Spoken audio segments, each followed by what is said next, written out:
Looking at geometric reasoning 1.6, an external for year 11s or maybe year 10s. So I'm going to start by going right back to the beginning and going all the way through, see how we go. So starting today with simple angle theorems. So these are the ones you probably learned in year 9.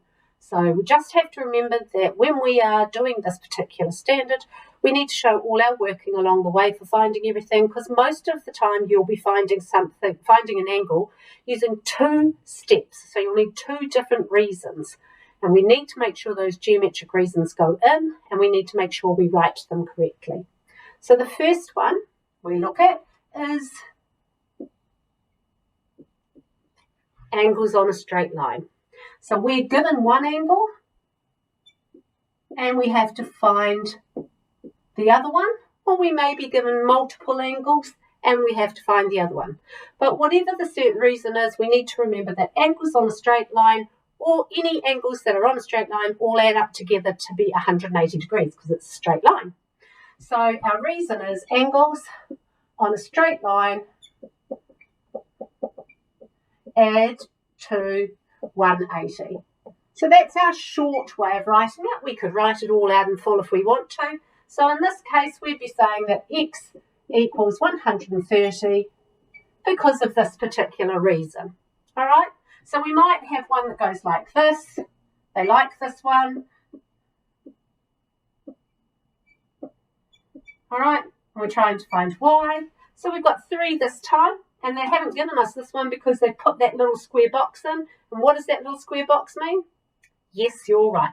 It's a right angle. So we've got y is equal to 180 minus 25 minus 90. So therefore, it is 65.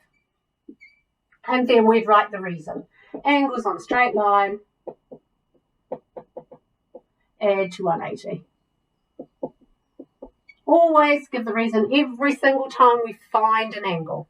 So the second one, again, very easy. We've got perhaps 3 angles like this. This one's 125.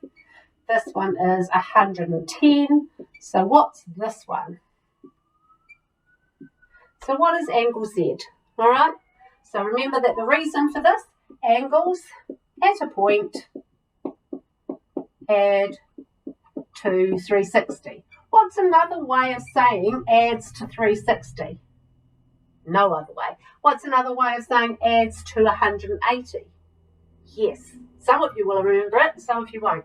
You can also say are supplementary. Any angles that are supplementary add to 180, and any angles that are complementary add to 90, and that's where I've got full there. There's nothing that stands for adds to 360.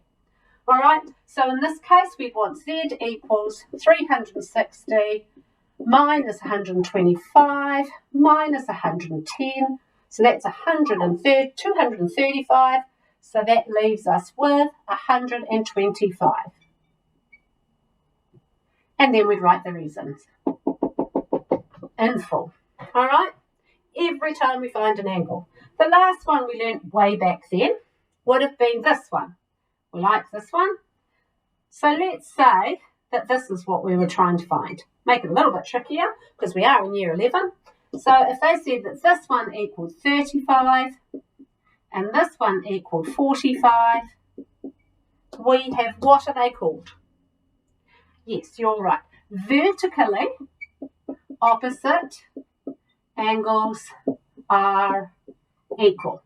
So it's a dumb one because vertically, they're not vertically, they're horizontal, but that is still what we call it, vertically opposite. So on the other side of a cross.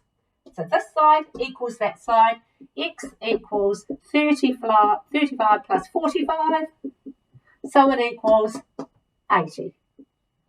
And the reason vertically opposite angles are equal. All right, so got to remember that angle reason all the time. So those are the simple ones.